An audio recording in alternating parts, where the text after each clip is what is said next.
როგორ იციგელა? შენ მაინც ქართველებს ყველაფერს ვაზსა და ღვინოს ვადრით რა. რამდენად გავს თავისუფლება ვაზ. გამოხვალო და გამოყვებაო, ვენახიო რა. ოდა რა თავისუფლებაც ეგრე არის, აბა რას დარაჯობთ რუსთაველზე, რა გვინდა. 28 ნოემბერს რა მოვიცი შარვალი და გამოვარდი, თავისით ეგეთი არ მქონია. 12 დეკემბერს მივხვდი რომ იგივე შარვალი დავდიოდი რა. თავისით მოდიოდა ცრემლები და მე ვისაც ასამართლებდნენ იმანაც დაიწყო ტირილი რა, ვეღარ მოითმინა. ვიცნობთ უკვე მე-16 თვე დაიწყო და იქ ავდგავართ.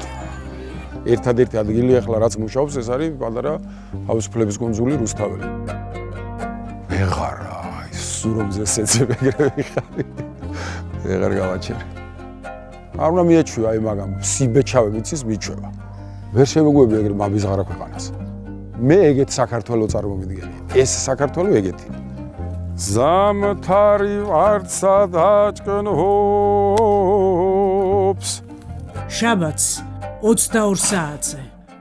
ღია სივრცეში, ფორმულაზე.